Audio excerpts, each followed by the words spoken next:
প্রিয় পাঠকেরা, তোমরা দেখছো স্বপ্ন পূরণ এডুকেশন চ্যানেল। আমি বহুদিন পর তোমাদের জন্য কিন্তু দেখো ভিডিও নিয়ে চলে আসলাম। বিশেষ একটু ব্যক্তিগত কারণের জন্য তোমাদের জন্য কিন্তু ভিডিও নিয়ে আসতে পারছিলাম না। তোমরা থাম্বনেল দেখে বুঝেই গেছো আমি কিসের ভিডিও নিয়ে এসেছি। আজকে আমি আলোচনা করব ডাব্লিউবিপি কনস্টেবল এবং লেডি কনস্টেবলের ফাইনাল কাট আপ কত যেতে পারে তা নিয়ে।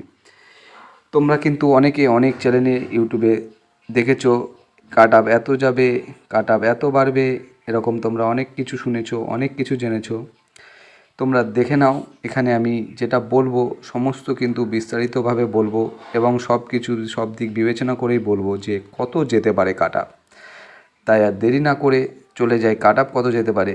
তোমরা হয়তো 100%ই আমার কাট আপ মিলবে না, কিন্তু এর আশেপাশেই থাকবে। তোমরা দেখে নিতে পারো কত যেতে পারে কাট আপ। প্রথমে আমি আলোচনা করব ফিমেলদের ফাইনাল কাট আপ। ফিমেলদের তোমরা জানো, সবাই লিখিত পরীক্ষায় কিন্তু দেখো ফিমেলদের কত গেছিলো কাট আপ, তোমরা সবাই জানো 36, জেনারেল 36 গেছিলো।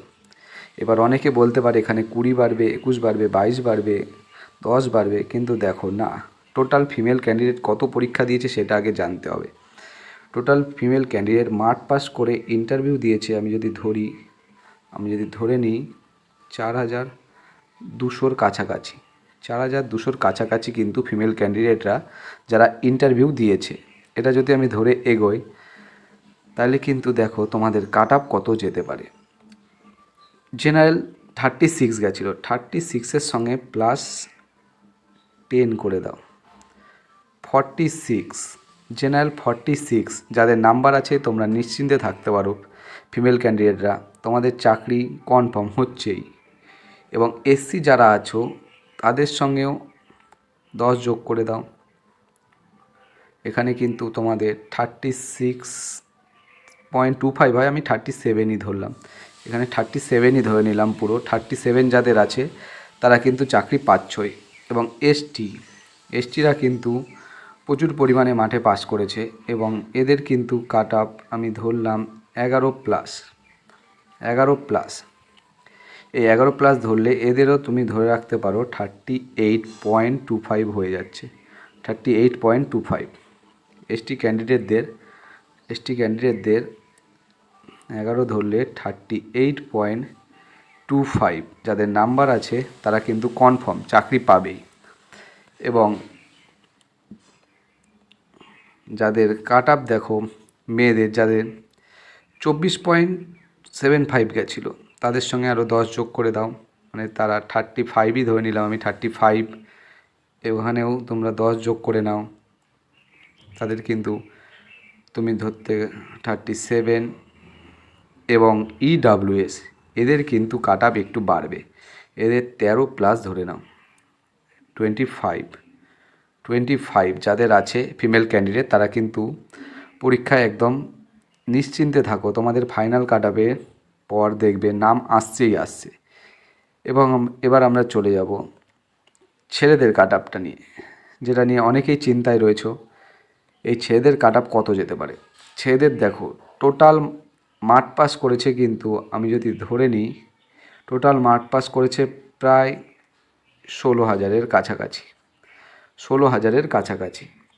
তোমাদের সিট আছে প্রায় 8,200, মানে বুঝতেই পারছো দ্বিগুণ ছেলেকে ডেকেছে ইন্টারভিউতে। এবং এই 16,000 ছেলেই যদি ইন্টারভিউ দেয় তাহলে তোমাদের কাট আপ কিন্তু দেখো বেশি বাড়বে না, আমি বলছি বেশি বাড়বে না। এখানে তোমরা 11+ করে নাও, দেখো এখানে তুমি 11+ করে আমি পুরোপুরি 60 করে নিচ্ছি। জেনারেলদের কাট আপ ছেলেদের 60, এবং এসসিদেরও যদি 11 ধরি তাহলে তোমরা দেখে নাও কাট আপ হয়ে যাবে। আমি এখানে এসসিদের একটু বেশি যেতে পারে, আমি 12 ধরে নিলাম, 52, 52 এসসি। এবং এসটিদেরও 11 ধরে নাও, মানে তোমাদের হচ্ছে 44-এর কাছাকাছি যাবে। এসটিদের কিন্তু 44-এর কাছাকাছি যাবে। এবং পরবর্তীতে দেখে নাও ওবিসিদের কাট আপের সঙ্গে তোমরা 11+ করে নাও, এদেরও কাট অফ দেখো 53 থেকে 54-এর মধ্যেই থাকবে। এগুলোর সঙ্গে কিন্তু +-2 করে নিতে পারো। +-2 মাইনাস হবে না, প্লাসই হবে, আশা করি মাইনাস হবে না, +2 করে নিতে পারো। প্লাস হচ্ছে দেখো এটার সঙ্গে যদি আমি 11 যোগ করি, এটাও সেম 53। EWS সবচেয়ে বেশি কাট আপ যাদের ছেলেদের বাড়বে তাদের হচ্ছে EWS। এদের কাট আপ 60+ ধরে রাখো, এদের 44 এই কাট আপ যাবেই। তোমাদের অনেকের মনে হতে পারে যে না এই কাট আপ যাবে না, কিন্তু দেখে নিও রেজাল্ট বেরোনোর পর তোমাদের এই কাট আপই যাবে। এর সঙ্গে কিন্তু তোমরা যা আমি কাট আপটা বললাম +2 করে নিতে পারো, মাইনাস হবে না, +2ই হবে। তোমরা দেখে নিও, এর চেয়ে বেশি কাট আপ যাবেই না। এই সব নাম্বারের মধ্যে যাদের নাম্বার আছে তারা কিন্তু নিশ্চিন্তে থাকতে পারো, তোমাদের ফাইনাল মেরিট লিস্টে নাম আসবেই এবং তোমাদের পুলিশ হওয়ার স্বপ্ন পূরণ হবেই। তাই তোমরা চিন্তা করো না, অনেকে অনেক কিছু বলবে, তোমাদের যতটা করার ছিল তোমরা করে দিছো। ইন্টারভিউয়ে তোমাদের হাতে ছিল না, তোমরা সবাই, অনেকের ইন্টারভিউ হয়ে গেছে, অনেকের আগামী দিনে আছে। ভালো করে ইন্টারভিউ দিও, আশা করি তোমাদের সবার স্বপ্ন পূরণ হবে খুব শীঘ্রই। সবাইকে অসংখ্য ধন্যবাদ, এবং আমাদের যদি এই ভিডিওগুলো তোমাদের ভালো লেগে থাকে অবশ্যই আমাদের চ্যানেলটি লাইক, কমেন্ট, শেয়ার এবং সাবস্ক্রাইব করে বেল আইকনটি প্রেস করে নিও। ধন্যবাদ সবাইকে।